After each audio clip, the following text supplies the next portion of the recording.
The very first thing I want to do is I want to create an area to keep my watercolor paint inside of. And this is very similar to when you're working with traditional watercolor where you'd put down a little bit of plain water, and then when you put your watercolor paint on top of that, it stays within that little pool of water. So I'm just going to select any color. I might as well just pick an orange color for the heck of it. And I'm going to use the smooth scratch board to draw a big round shape like this. Make sure it doesn't have any jagged edges. You may need to make your brush smaller and paint kind of a smaller orange. And then you want to switch to the blenders category and look for the bulge brush. And the bulge brush, if you make it big enough, will kind of blow your layer up, or blow your pixels up like a balloon, as you can see here. So I'm painting with circular strokes, and that's inflating it and making the edges nice and smooth and round. And you can use that to make your orange any shape you want, because oranges aren't perfectly spherical, they're a little lumpy, and so this really helps you achieve that effect and helps you kind of sculpt your orange. So something like that looks pretty good for now. I've gone ahead and painted this on its own layer, and so I can go ahead and move that layer around using the layer adjuster if I want to reposition it. Next, I'm going to right-click on that layer and choose Select Layer Content to put a selection around that layer. I'm going to go ahead and hide that layer by clicking on the eyeball. And then I'll go ahead and go to my watercolor category here. And I have all these different watercolor presets that give me different effects. I'm going to try Texture Watercolor. And the texture that I'm using along with this is the desk paint texture, but you could try other textures if you look in your textures palette drawer. And what this is doing is this is using that texture as kind of a stencil. It's known as Dab Stencil here in Corel Painter 2017, and it lets you kind of mask off areas while you're painting, and it gives me this nice, chunky painterly effect. The trick with digital watercolor painting is to treat it a lot like traditional watercolor painting, and in traditional watercolor painting, you're typically working from light to dark, and so you're kind of reserving your highlight areas by not painting on them, and you're building up your darks by layering them on top of each other. So you're adding layers and layers of progressively more opaque watercolor till it gets darker and darker. So you can see that I'm doing that here. I'm having it dark along the edges, and in the center it remains kind of light because I'm avoiding painting there. And I'm just building it up along the edges, kind of like a bullseye shape almost. If you look over in the layers palette, you'll notice that when you use the watercolor brushes, they create watercolor layers. As long as you continue to paint with a watercolor brush on that watercolor layer, you'll continue to add to that layer. However, if you select a brush that's not a watercolor brush and paint, it's going to create a new regular default layer. And watercolor layers are very different from regular Corel Painter layers, so keep that in mind. They are their own special layer type. I'll go ahead and link to a video that describes all the different kinds of watercolor layers that you can watch if you want some more information on that. I'm adding some darker oranges along the side here on the far shadow side. I'm kind of loosely going from my reference photo here. I'm not going to copy it exactly because I want this to look more painterly rather than photorealistic, but the reference photo is giving me an idea of where the shadow is and where the highlight is on this particular orange. Now, as I mentioned earlier, if you keep painting with a watercolor layer, you'll keep adding to that layer. If you want to separate multiple watercolor layers, you want to create a spacer layer, so I just created a new blank layer. And then when I go and I paint again with a watercolor brush, it's going to create a new watercolor layer, and I'll have two independent watercolor layers. It's still staying within the selection, so again, you can imagine the selection is a pool of water, and it's kind of constraining the paint within that water. I'm using the light fringe jitter brush just to paint a wash over everything with kind of a peach color. And this particular brush is going to spill outside of my selection a bit, and it's going to give me a light fringe, which is going to look a lot like real watercolor would. I'm going to go to my flow maps now, and I'm going to select the Fine Dots flow map, and I'm also going to select the flow map dab fringe brush. Anything that says dab in it or stencil means that it's going to use the dab stencil. So you can see when I paint with this, it has that dot pattern for the stencil, yet it's still a watercolor brush. So I get kind of this mixture of dab stencils and watercolor. It's a pretty neat effect. And this gives me these nice little dimples for my orange because oranges have little pores or little dimples. Now you may want to adjust the size and the scale of those dots in the flow map panel there. You can make the dots bigger or smaller depending on how you scale it. You can also rotate it and change the contrast. So I'm just kind of painting along here, adding a few little dimples here and there using kind of a reddish orange color, but I don't want to cover the whole thing. I just want to have a few in a few spots. Something like that looks pretty good. And if you haven't noticed by now, the watercolor paint kind of flows over time, and you can see it's starting to bleed outside of the edge of that selection there. I'm going to select the Fractal Wash brush, and I'm going to go ahead and create a new layer to create a spacer. That way I can create a separate watercolor layer. I'll use a bigger brush, and I'm just going to paint over this whole thing just to add a bit of a wash. I'm building this up layer by layer, just like you would with traditional watercolor. Now these particular brushes are pretty computer processor intensive, so you will notice that things start to get a little laggy if you put down too much paint. Just like in working with traditional watercolor, you're going to have to be really, really patient and give your paint some time to flow and then dry a little bit, and then you can start painting again. There is a button up at the top, which looks like a little pause button. You can turn that on, and then that'll keep your paint from flowing, and then when you're ready for it to flow, just unpause it. That should speed things up a bit. I'm going to go ahead and create another new layer as a spacer, that way I have another independent watercolor layer. And I'm going to choose another brush. This is the Real Pointed Bristle. What you'll notice here is that I'm using presets more than I'm messing with the individual sliders for the Real Watercolor panel, and that's because it takes a lot longer to mess with the sliders than it does just to spend a little bit of time creating a few different looks and brushes and then just using those presets. I'm going to use kind of a green here to put in a kind of stem area.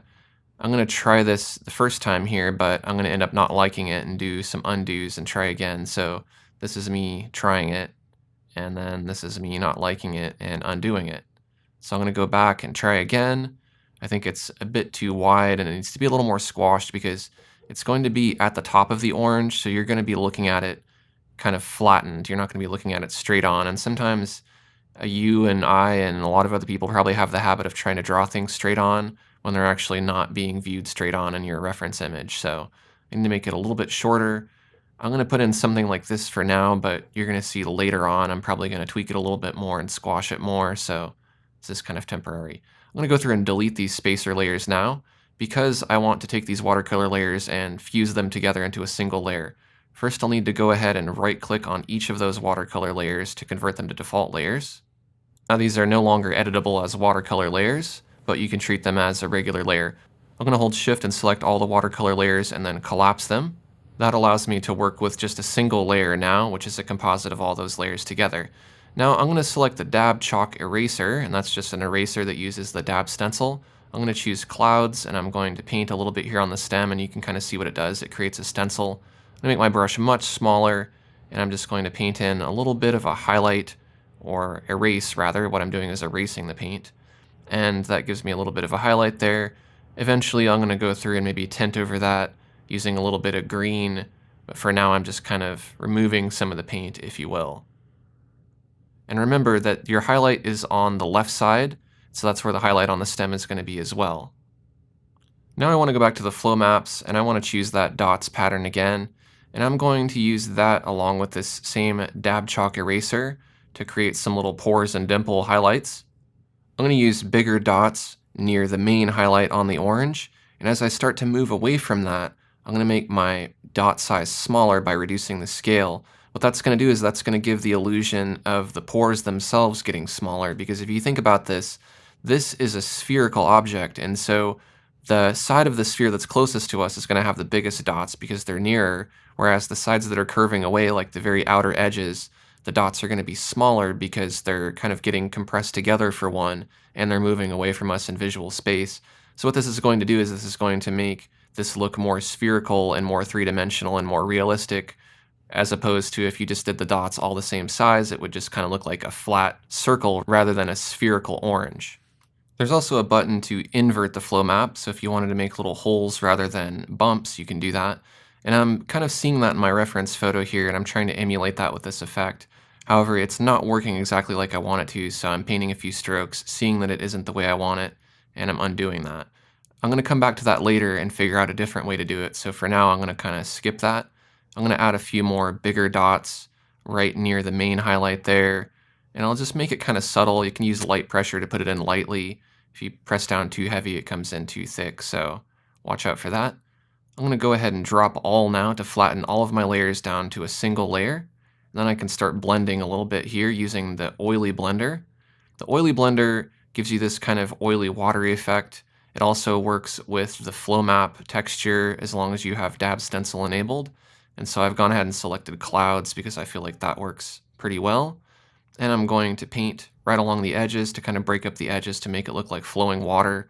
I'm also going to follow the contour of the sphere by painting in kind of a spherical shape here. I want to make sure that I'm not flattening this out. The same as I didn't want to make the dots all the same size to flatten it out. I also don't want to blend in just one direction, not following the contour of the orange, because that'll flatten it out as well. Imagine the latitude and longitude lines on a globe and how they kind of wrap around, or imagine the lines on a basketball, how they wrap around the spherical shape. Those are the kind of strokes you want to make with your blender. I've selected another brush, and that's called Noisy Flow Map Fringe. As the name implies, it's utilizing the flow map, so keep an eye on the name of the brush for hints as to what properties it uses. I just put in a little bit of green tint, as I mentioned I was going to do earlier on the stem. I also might add a little bit of peach color over my highlight, because I don't want it to be quite so white at this point, so I'm going to knock it back a little bit by adding a bit of a glaze over it, or a wash as it's called in watercolor painting. I'm going to reduce the opacity of that. If I make it too dark, that'll give me a little more of my brightness back. And it's really kind of fine tuning. It's almost really nice that you can use this layer opacity when you're working with digital watercolor, because you don't have that much control when you're working with traditional watercolor. Let's go ahead and create a new layer right above the canvas layer. That'll put a layer below the watercolor layer. When I paint with a watercolor brush, you can see it created watercolor layer 2 beneath it. I'm using fractal wash and a peach color, and I'm going to put in a little bit of background tint now because I don't want the background to be solid white. So I'm just painting a few layers here and there. Maybe I'll make it a bit darker and paint that in so it stands out a bit more. I want to leave the area surrounding the orange kind of light, so I'm really just vignetting the edges here. And again, I'm going to do layer upon layer, so I'm picking up my brush, I'm letting my paint flow, and then I'm painting again, and that's going to create the layered effect. If you don't pick your pen up, you're just going to continue to get that same level of opacity. So you need to lift your pen up, let the paint dry, put it back down, and paint again. I'm doing that with some blue, and again, just vignetting the edges. Blue is very complementary to that orange, and so it really pops out. It's a nice background color to choose there. I'm going to go ahead and drop all my layers again by clicking in the top right of the Layers palette and choosing Drop All. Then I'm going to go to Effects, Tonal Control, and Adjust Colors. And I want to play with maybe tweaking this orange a little bit. If you don't get your orange color exactly right, you can make it more red or more yellow to try to find that perfect color. And so I'm going to adjust the hue, maybe adjust the saturation a bit too if it's too oversaturated. I can try to dull it down a bit. Or if I think it looks better, more saturated, I can increase the saturation a bit. I'm going to make the world's smallest change here, and I'm just going to shift the hue 1%, and I think that looks pretty good. It makes a very subtle change, but it makes a good difference here. Next, I want to enhance the bleeding edge a little bit, so I'm going to go back to that light fringe jitter brush, and I'm going to use an orangey color, maybe something like this, and I'm going to paint right along the edge. Now I'm going to intentionally let it spill over just a bit to create a bit of a fringe edge there.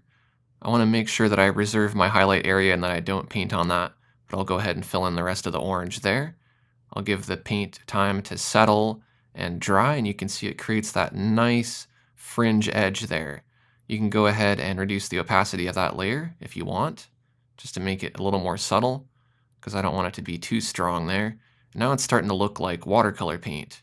You can continue adding layers of fringe if you like. If you want a more subtle fringe, you want to use a lighter color, like a more peach or cream color. If you want a stronger fringe, you can use kind of a more saturated bright orange and it'll stand out more. Now, if you get into a situation where your paint is just flowing and flowing and flowing and it's taking forever and you just want it to dry, you can click on the dry layer button and that'll stop it from flowing and just dry it. I'm going to add in a little bit more green on my stem there. Now, in watercolor painting, it's the same as I would do any other painting. If I'm uncertain of an effect or I want to experiment, what I'm going to do is I'm just going to create a new layer. So I'm going to create a spacer for a blank layer, and then when I paint, I'm creating paint on a new watercolor layer. And that way, if I paint something like this shadow here using a darker brown and I decide that it actually ruins the piece rather than makes it better, all I have to do is just delete that watercolor layer. I don't have to worry about exceeding my number of undos or anything like that. So anytime you want to experiment, anytime you're uncertain about the next step, just create a new layer. And that way, if you mess it up, you're only messing up that layer. You're not messing up all the progress that you did before that. I added a little bit of brown color there, and that creates kind of a shadow on the far side. Next, I'm going to add some reflected environment color. I'm going to select the airbrush, and I'm going to select one of these lighter colors from around the orange by holding Alt and sampling. And then I'm just going to paint right along the edge here. That's the light from the environment reflecting on the side of the orange where it's facing away from us. I'll add a little bit on the main highlight as well, and I'll add some on the top of the orange near the stem and on the right side. and that's starting to help it look more spherical. So now you're probably wondering, this is a watercolor painting, why is he using an airbrush? Well, to be honest, you're not necessarily limited to using only watercolor brushes to get a watercolor painting effect. You can use whatever brush works. And so if I wanted to use the smooth palette knife, for instance, to go in here and add a few highlights to my stem, I could do that because, you can use really any brush you want as long as you're getting the result that you want in the end. So keep that in mind. That goes for all media here in Corel Painter. If you're doing an oil painting, you don't only have to use the oil brushes. Some people like to work that way, some people don't. Me personally, I just use the right brush for the job, and it doesn't really matter what category it comes out of. So you can see I've added a few highlights there. Using the smooth palette knife, I might add a few on the side as well. You can kind of think of this as maybe like a more of a gouache effect or a dry brush effect, where you're not really using water to thin out your paint, you're just using the thick paint itself. And so I'm adding some kind of white gouache here, which a lot of artists do mix media when they're doing watercolor paintings, and we'll add in gouache. I'm going to add in a little bit of dark shadow color using a dark green on the stem there to add some contrast to it. I might even add some lighter greens to help those stand out. Typically, in green plant colors, it's warmer greens for the highlights and cooler greens for the shadows, but that's not a hard and fast rule. It's just kind of a generalization. I think that looks much better for the stem now. So now let's go ahead and do a drop all just to flatten it down to a single layer. Flattening it down to a single layer just makes it easier to work on because then you can blend all the layers together. I'm going to go ahead and do that using Distorto, and that'll let me kind of push and smudge my paint around. I'm going to smudge that stem to try to flatten it and make it look like it's more on top of the orange. And these distortion tools are really handy. For example, I can use the bulge, same as I did earlier, to help bulge out the center. That'll help me reshape all of the colors and patterns here to make them look like they're bulging out, and so they're bigger in the center and smaller near the edges. I can also use it to reshape the stem if I'm not happy with the stem. I can go between the bulge brush and the distorto brush and some of the other distortion brushes just to kind of reshape this and sculpt it. Next, I'm going to blend a little bit using the coarse oily blender. This is a blender that can use either the paper texture or the dab stencil, so you get a little bit of broken blending effect here. I'll just blend the edges of the stem a bit and maybe some of the highlights in a few different areas. Again, remember not to just blend in one single direction, follow the contour of the orange and help it look spherical. This is just breaking up some of the patterns and helping it look more organic. Next, I want to play with the color of the orange a little bit more. Maybe I want it to be kind of more red-orange in some areas and more yellow-orange in others. What I can do is I can create a duplicate of this layer, and then I can just color one and then mask off some of it. So what I'm going to do is go to Select All, then Edit, Copy, and then Edit, Paste, and Place. That creates a duplicate of my layer. Then I'll go to Effects, Adjust Selected Colors, and I'm going to sample this red-orange because maybe it's too red-orange. You can reduce the range, which is the range of color, and then when you go down to Replace and you choose Hue, that controls how much of the hue for that particular range of color gets changed. So maybe I want to just make it much more yellow, then create a mask. I'll go to my airbrush, select black, and then when I paint within that mask, what I'm going to do is I'm going to conceal that yellow-orange effect, and it's going to show through to the red-orange that was behind it. Now, this is a soft brush, so it's going to take a while to build up. What might actually be easier to do rather than starting from an empty mask is to go to Edit Fill, just fill the mask with black, then select white, and it does kind of the reverse. It's going to reveal some of that yellow-orange. And I just want to paint over that red-orange area with the yellow-orange layer, revealing that layer by using the white in the mask there. And essentially what that's doing is just taking that red-orange and making it less red-orange and more yellow-orange. And just like all the other layers, I can reduce the opacity of that layer, and if I overdid it, I can knock it back a little bit and reveal a bit more of that red-orange. And again, I can go back to black, paint in the mask, bring some of the red-orange back, and work back and forth until it looks the way I want it to. I think that looks pretty good. I'm going to go ahead and go to Drop All to flatten all my layers again. And I'm going to add some more layers of watercolor. This time I'm going to choose the texture watercolor brush again, and that's that same watercolor brush that's using the texture as a dab stencil. And I'm using that desk paint texture. I'm going to select a light blue, and I'm going to paint with this along the edges to vignette them a little bit more and add a little bit more texture to this. This just helps it look more organic by having all these little broken chunks and things like that. It really made a huge difference adding this dab stencil technology to Painter 2017 in regards to making the watercolor brushes look more realistic. If your palettes are getting in the way, you can always hit tab, by the way. You can see I accidentally grabbed the edge of that palette there. I think something like that looks pretty good and helps draw the focus in towards the center of the composition. I'm going to create a new spacer layer, that way I get a new independent watercolor layer. I'll paint with some of that blue on the shadow side of the orange as well. That'll help kind of dull it down. And then I can reduce the opacity of that to make it a little more subtle. I'm going to create another spacer, and I'm going to select kind of an orangey color, and I'm just going to paint over the whole orange just to give it a little bit more of a wash, using kind of a yellow-orange color like that, kind of a bright yellow-orange. I think that really helps the piece. Now I'm going to go ahead and drop all my layers again. You can see it's a lot of dropping, creating new layers, dropping, creating new layers. Feel free to save your progress along the way and save copies. That way you have older versions to go back to if you make a mistake. I'm going to use the Dab Chalk eraser now to erase a little bit here and there. That creates a few little highlights where the stem meets the orange. I'm going to select a different flow map, and this time I'm going to choose the dots again. I want to reduce the scale of the dots. So my biggest dots will be right here on my highlight. I know I've erased these and painted these in and erased them and painted them again, but it is a back and forth process, and that is the beauty of working digitally, is you can do that. That way you get the exact result that you want. And sometimes it takes a little bit of painting and repainting, especially when you're experimenting. Honestly, I've never painted an orange in this style before, so I am just making this up as I go along. I'm using a smaller dot pattern along the edges to create that same reflected light pattern there. That's helping it look more three-dimensional. And then as I move towards the outer edges of that highlight in the center, I'm using smaller dots as well. But the smallest dots will be on the very outer edge of the orange. The largest dots will be right in the center of that main highlight. Now you may notice I'm kind of shuffling windows around a little bit. That's because I'm working on my Cintiq Companion 2, and it's kind of a smaller screen than what I normally use, so there isn't as much room for all of my palettes. That's also why my brushes are rearranged into kind of a horizontal format there. I'm going to use the Flow Map Dab Fringe along with a yellow-orange color to go ahead and create a new watercolor layer here by painting, and that adds a little bit of dimple texture to the whole piece.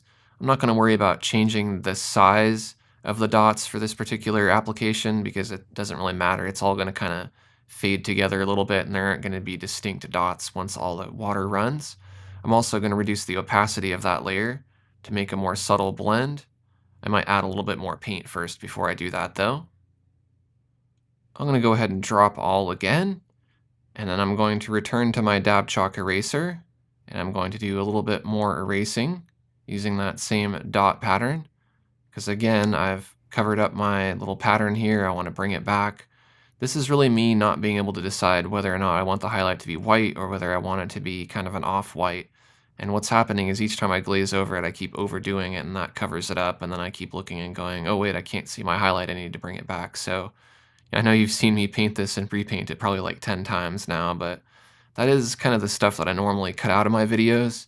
And so I figure I'll just leave it in here this time so you can see that my process isn't always as linear as you would think it is based on what I show you in my videos. So now I'm going to create a new spacer layer, and I'm going to select the watercolor brush that is called Fractal Wash. And then I'm going to select kind of an orangey color like I've been using, but maybe make it kind of light peach. And I'm very, very lightly going to paint over this highlight this time, because this time I don't want to overpaint it to where I'm completely covering it up. I want to try to leave it a little bit orange and a little bit white and try to find a balance that works rather than completely destroying it. And I think that's better. I can reduce the opacity until I get something I like. But basically I want an orange off white. I don't want it to be completely white, because if you look in the reference photo, it's not completely white. So now I'm kind of nearing the end of this painting. This is kind of the evaluation phase. I'm going to flip the canvas horizontal, and that helps me see any asymmetry or any mistakes that I didn't normally notice. Artists have a habit of kind of drawing better on one side of an object than the other, depending on which hand they draw with. And so I find that sometimes there's certain angles that are easier to make if I'm flipped one way versus flipped another way. So I'm going to go ahead and fix the asymmetry there by bulging it a little bit, because I saw that it was kind of funky on one side, and that helps fix that. I'm going to go back to my fine dots, and I'm going to select Blow this time. Blow is kind of a new Painter 2017 blender brush, and what it does is it kind of turns this into instant water and lets you blow on it. So imagine this is all water on a piece of paper and you're blowing on it with a straw or just blowing on it really hard and that water is spreading around. Gives you this really nice effect. The little chunky patterns that you get are controlled by your flow map or your dab stencil. So flow maps is making it take this particular shape, but you could also get other shapes with other flow maps. But what I want to do is add just a few drips here and there, but I don't want to overdo it. I don't want it to look like it's like an exploding orange or a melting orange or anything, but I do want it to look a little liquidy, and that really helps. I'm going to flip the canvas horizontally again to put it back. Now I'm going to try to get that dimpled highlight effect to work. That was the highlight area where I tried to poke holes in it using the inverted paper. I kind of thought of a different way to do it at this point, so I'm going to select the lasso selection tool, select kind of a chunky selection around the highlight there, and then I'm going to go ahead and create a new layer. I'm going to fill that layer with kind of a light yellow cream color like this. Then I'm going to go to select none to get rid of that selection. That just leaves that blob there. I'll reduce the opacity of it a little bit. And then I'll select the dab chalk eraser. We've been using that a lot. It's a very handy brush. I'm going to select the dots flow map. And then I'm going to use that to poke little holes in my little highlight here. And it may take a few tries to try to get it right. You again want to change the size or the scale of your dots and make them bigger or smaller depending on the size that you want. I think that's starting to look pretty good. I might go ahead and decrease the scale a bit, and along the outer edges just paint a little bit of that too. You want to kind of knock this back to where it's very, very subtle. It doesn't need to stand out too much. And again, you can use the layer adjuster to move it into place if you want to, if it's not exactly where you want it. And you can keep adding and subtracting to it until it looks right. But that looks a lot better to me. You can feel free to add more patches if you like. I might add a few more, but I'm going to knock them down quite a bit more so they're very subtle. And then I'm going to switch to my smooth palette knife and I'll add a few little details here and there just to kind of break up that regular pattern and make it look a little more organic. So just here and there I'll put a few little specks and dots and things like that using kind of a light cream color, the same kind of light cream color that I used for that patch there. That really helps it kind of come together. Just don't stray too far away from your highlight because as you move away from the highlight, it's not going to be quite as bright. So probably a lot of these spots need to be maybe more a yellow color, an orangey color, rather than being that cream color as they move away from the highlight. Where they're closer to the highlight, you can of course make them brighter and more white, as you can see me doing here. I'm going to continue sampling colors, and I'm going to use those colors just to kind of clean up some different areas. Maybe I'll clean up around the stem a little bit just by painting a little bit using that smooth palette knife to get it into the shape that I want. And at this point, these are kind of the finishing touches. I'm really just trying to bring this piece together and make it look finished. I want the stem to look like it's sinking into the orange, so I'm creating kind of a radiating highlight and shadow pattern that kind of comes out of that. And it helps it look like the orange is kind of dipping in or creating kind of a indentation in the orange itself where the stem comes out of it. I'm going to go ahead and drop all layers, just to fuse all my layers down into a single layer. Then I'm going to use some of the distortion brushes, like pinch for instance, just to kind of pinch up here where the stem meets the orange. I think I'm kind of overdoing it there. It gets a little tricky with pinch because if the brush is too big, it's going to pinch some things that you don't want to pinch, so I have to make my brush much smaller. What I'm trying to do is I'm trying to vary the edge of the orange up near the top so it looks kind of more lumpy. Then I'm going to go ahead and finish the stem up by using the detail oils brush to add in some fine little details and highlights to help that stand out. That can kind of be the sharpest area on the orange, and the rest of the orange can be kind of more soft and less distinct. And I think that really helps the stem stand out, and it's very clear that it's a stem. So at this point, I'm finished with this orange. I'm pretty happy with these results.